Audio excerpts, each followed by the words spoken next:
Begitu monyet ini dilahirkan, ayah Raja Monyet ingin memakannya. Tapi tiba-tiba, monyet kecil meninju Raja Monyet dengan tangannya. Ini membuat Raja Monyet merasa senang.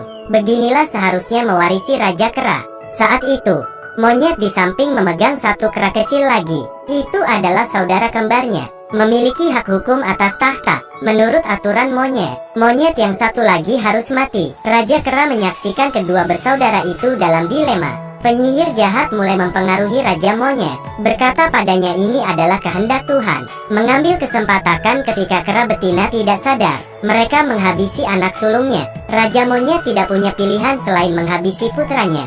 Dia ingin menghabisi monyet keranya. Kemudian diumumkan di depan klan, anak kedua adalah pewaris Raja Kera. Untungnya, kera sulung bernasib baik. Ketika jatuh, dia terjerat tanaman merambat. Dia yang polos mengira ini hanyalah permainan, sampai serigala lapar menggigit lengannya. Dia baru tahu itu benar. Dalam keadaan darurat, dia diselamatkan oleh hidung besar. Hidung besar bernasib sama dengannya. Dia dikucilkan oleh teman-temannya karena penampilannya. Hidung besar ingin dia berjuang sendiri. Karena melihat kera ini sangat menyedihkan, dia membawanya masuk. Dalam sekejap waktu berlalu, monyet itu sudah tumbuh dewasa. Meski tangan kanannya cacat, tapi dia bijaksana. Tidak hanya bisa membuat kipas dari daun, dia juga bisa membuat dispenser air sendiri. Dia bahkan menemukan air alami dari daun, menempel di pohon, di tanah dan di daun. Ini sangat keren. Dia sangat bersemangat. Hidupnya penuh dengan kesenangan. Untuk menghibur dirinya dan sekelompok monyet lainnya, mereka sering mengadakan permainan bola. Monyet sulung dan hidung besar juga diam-diam sering menonton pertandingan ini. Pada saat ini, monyet bungsu juga telah dewasa, dan tubuhnya sangat kekar. Dengan mudah memenangkan pertandingan ini, berbalik dan melempar bola ke dalam kerangka. Gol yang bagus. Kemenangannya mendapatkan sorakan dari kelompoknya. Tapi sesuatu tiba-tiba terjadi. Di pertandingan berikutnya, si hidung besar terpesona melihat bola itu. Ketika bolanya terbang di depannya, dia tidak tahan ingin mengambilnya. Bahkan tidak sengaja memasukkan bola takraw ke dalam lubang. Seketika hidung bisa dikelilingi dan dikeroyok. Si sulung meniup gelembung lem dari cabang pohon, mengeluarkan bola takraw dari lubang. Melihat itu para monyet merasa kagum. Apakah ini Alpen yang legendaris? Si bungsu merasa perhatiannya teralihkan. Dia mengambil tongkat itu dan menarik si bungsu, memberitahu dia, meskipun ini adalah zona dinamis, tapi ini adalah wilayah kekuasaannya. Tiba-tiba si kepala botak menyadari sesuatu. Kaki si monyet sulung dan si bungsu sama-sama pendek. Ini adalah simbol keturunan Raja Kera. Monyet jahat langsung mengerti. Dia adalah monyet kecil yang sakit itu. Si bungsu melempar si sulung ke sudut. Dia ingin memperlihatkan kemampuannya, tapi bola takraw menempel erat di tangan. Seketika ini membuatnya terlihat bodoh. Para monyet segera datang membantunya. Beberapa saat kemudian, seekor kera terlempar bersama dengan bola takraw, lalu jatuh tepat di atas kepala Raja Monyet. Si botak berusaha menariknya. Akhirnya dia membuat kepala Raja Monyet menjadi botak. Seketika gaya rambut Raja Monyet hancur di tangannya. Lalu peramal memberitahu monyet bungsu, monyet sulung harus dibunuh. Jika tidak tahtanya akan jatuh ke tangannya. Jadi mereka merencanakan sesuatu, membawa si sulung ke hadapan Raja Monyet. Raja Monyet pasti akan menyalahkannya. Tapi ini tidak menghentikan si sulung. Dia mengambil beberapa cabang, membuat mahkota untuk Raja Kera. Para kera terkesan melihat mahkota ini. Si bungsu merasa cemburu, menatap si peramal. Peramal melakukan sesuatu. Si sulung juga membuat cermin dari air. Raja Monyet juga pertama kalinya melihat wajahnya yang makmur, membuat semua monyet merasa senang. Si sulung membangun tahta Raja Monyet dari tanaman merambat, sangat modis, penuh kemewahan dan gengsi. Semua monyet tampak bahagia. Penyihir mulai berlatih di gua. Segera, ribuan belalang keluar dari sarangnya. Raja Kera secara tidak sengaja jatuh dari tebing dan pingsan di tempat. Penyihir mengambil kesempatan mempengaruhi kera lainnya, meyakini mereka kalau si sulung membawa bencana. Semua kera mulai marah. Si bungsu langsung melemparkan monyet sulung dari tebing. Ketika Raja Kera sadar kembali, monyet sebaik itu dibunuh. Tapi karena dia tetap harus mewarisi garis keturunan, dia juga tidak bisa melakukan apapun pada si bungsu, hanya bisa meratapi si sulung dari tepi tebing. Untungnya, tulang monyet si sulung sangat keras sehingga dia tidak mati. Ketika dia bangun dan melihat dunia yang luas, dia sangat tercengang. karena ini pertama kalinya dia menginjak tanah. Hidung besar ingin membawanya kembali ke pohon, tapi dia dengan berani berjalan di padang rumput. Dia mengangkat kepalanya, dua burung unta tinggi berdiri di depannya. Demi mendapatkan buah segar itu, dia mengambil langkah tinggi. Setelah beberapa perjuangan, dia akhirnya bisa berdiri tegak. Di saat itu juga, dia melihat keindahan dunia, warna-warni. Kebaikan selalu berumur pendek. Dari kejauhan sekelompok serigala berlari ke arahnya. Si sulung mencoba berlari, tapi tak peduli bagaimana dia mencoba, dia tetap melangkah mundur. Jadi dia berbalik, ikut lari bersama burung unta itu. Kecepatan larinya bahkan lebih cepat dari mobil. Saat itu dia memperhatikan cara burung unta berlari. Dengan cepat dia belajar cara berlari yang benar. Monyet-monyet itu menyemangati kemajuannya. Tantangan yang lebih besar sedang menunggunya. Melihat serigala berlari, membuat sekelompok badak menjadi panik. Seketika badak juga ikut berlari. Peristiwa yang belum pernah terjadi sebelumnya dipentaskan di padang rumput. Si sulut menemui jalan buntu. Sekelompok badak itu mulai menggulung diri mereka. Dalam keadaan bahaya, Raja Monyet muncul, memblokir badak. Menggunakan semua tenaganya memukul badak-badak itu. Dan itu juga mengenai serigala. Tapi ada badak yang lolos dan hampir mengenai si sulung. Tanpa ragu, Raja Monyet memblokir tabrakan itu, menutupi tubuh si sulung. Seketika Raja Monyet terluka parah.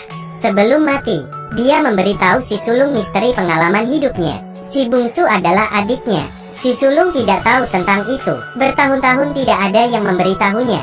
Si bungsu lalu membawa tubuhnya Raja Monyet. Seluruh kelompok monyet mengadakan upacara. Mengikuti peraturan monyet, Raja baru harus memakan tubuh dari Raja lama. Dengan begini Raja baru bisa bertarung seperti Raja lama. Tepat ketika si bungsu akan menggigit ayahnya, monyet sulung muncul. Dengan kemampuan yang dia miliki, upacara itu tidak bisa dihentikan. Petir menyambar langit. Si sulung mengambil kesempatan mendorong Raja Monyet ke bawah pohon. Hidung besar menutup tubuh Raja dengan batu besar, agar dia tidak dimangsa hewan lain. Tiba-tiba, tornado menghantam tanah. Si sulung ikut tersapu. Bencana tidak selalu membawa kehancuran, tapi juga membawa cinta. Di tengah angin badai, dia bertemu dengan seekor monyet cantik. Angin itu dengan cepat melempar mereka. Melihat monyet cantik itu, dia berusaha sekuat tenaga membawanya. Ketika akan tiba di atas, tiba-tiba ranting terputus. Untungnya, hidung besar muncul dan menyelamatkan mereka. Monyet cantik itu tidak bisa membalasnya, hanya bisa selalu bersamanya. Hewan memang selalu to the point. Dengan begini, pasangan monyet ini menyaksikan matahari terbenam. Ternyata manusia suka melihat matahari terbit dan terbenam adalah genetik. Di bawah kepemimpinan si sulung, monyet cantik ini juga mulai berjalan tegak. Dia menyalakan api dari larva. Dia membawa obor ke kelompok monyet, berharap dapat membawa gadis monyet bergabung dengan kehidupan kelompok. Dia juga mendemonstrasikan penggunaan api di tanah. Api itu bisa menghangatkan mereka. Tapi para monyet tidak hanya tidak terima, mereka juga mengusir pasangan ini dengan batu. Si sulung membawa obor ke gua serigala. Ini pertama kalinya seekor monyet dengan berani mendekati serigala. Serigala juga takut dengan obor. Dengan begini, si sulung menjadikan gua serigala tempat istirahatnya, di bawah api yang hangat. Pertama kalinya monyet berciuman. Sekelompok monyet menonton dari kejauhan, sepertinya lebih bersemangat dari mereka. Mereka seketika terinfeksi oleh atmosfer misterius ini. Begilah cara mereka mengekspresikan emosi masing-masing. Tentu saja mereka belajar cara lain. Kecemburuan si bungsu menyala lagi. Penyihir itu berakting lagi. Dia menciptakan aura menakutkan untuk menakuti monyet. Dan si bungsu mengambil kesempatan ini dengan mengaum. Dia mendapatkan kembali perhatiannya, membuat para monyet patuh padanya. IQ pasangan monyet ini semakin meningkat. Mereka belajar memetik buah dengan alat, membunuh mangsa dengan batu, menggunakan ketapel sebagai senjata, bahkan belajar cara memanah. Juga mulai menjinakkan serigala liar. Kehidupan mereka meningkat pesat, makanan semakin kaya. Pada malam hari kembali ke gua, mereka belajar membuat api dengan batu. Ini adalah pertama kalinya monyet bisa menyalakan api. Si sulung melihat kekasihnya memakan mangsanya, karena bau darah yang tidak sedap. Jadi dia punya ide, membuang mangsanya ke dalam api, mengeluarkan aroma yang harum. Ini juga pertama kalinya monyet memakan daging matang, untuk memperpanjang umur kera. Si sulung memanfaatkan ini. Bau harum panggang tercium sampai ke monyet-monyet. Stimulasi bau ini membuat mereka kembali bersemangat. Tapi saat itu juga, raungan yang menakutkan terdengar lagi. Monyet mulai panik. Penyihir itu memulai lagi. Tapi kali ini monyet kecil yang penasaran menemukannya. Dia datang ke gua. Melihat penyihir itu baru saja mengeluarkan suara yang menakutkan. Penyihir ingin membunuh monyet kecil itu, tapi diselamatkan oleh ibunya. Semua monyet akhirnya tahu trik penyihir monyet ini. Jika begini terus, semuanya akan mati kelaparan. Mereka mulai berani menginjakkan kaki di tanah, ingin meminta perlindungan dari si sulung. Lagi pula mereka bisa mendapatkan daging dan buah panggang di sana. Si sulung tanpa curiga langsung menerima mereka. Melihat wilayah si sulung berevolusi dengan cepat, mereka mulai mengambil langkah cepat menuju menjadi manusia. Hanya si bungsu dan istrinya yang menjaga pohon tua itu sendirian. Tak lama kemudian, istri si sulung hamil. Kelompok monyet juga mulai mengembangkan konstruksi, membuat desa pertama mereka. Monyet berkelimpahan makanan, hidup dengan nyaman. Tapi semua hal baik menarik kecemburuan. Pikiran jahat penyihir tidak pernah mati. Dia memanggil segerombolan belalang untuk menyerang desa. Jembatan kayu dan menara yang mereka bangun semuanya hancur. Suku itu marah. Mereka tidak lagi percaya pada bencana alam tetapi bencana buatan manusia. Mereka menyalakan obor, membuat perhitungan pada penyihir dan si bungsu. Perang sudah dekat. Si sulung ingin menghentikan mereka, tapi kekuatan dia sangat terbatas. Dia kesulitan menekan kemarahan mereka. Beberapa kera mengambil kapak batu dan memoting akar pohon. Si bungsu melompat turun dan mulai berkelahi dengan mereka. Saat perkelahian terjadi, obor tidak sengaja menyulut pohon. Kelompok monyet mengambil kesempatan, merobohkan dua monyet itu. Melihat bahwa api akan membakar pohon berusia 1000 tahun itu, dan istri si bungsu ada di pohon. Si sulung meminta serigala menarik dirinya ke atas.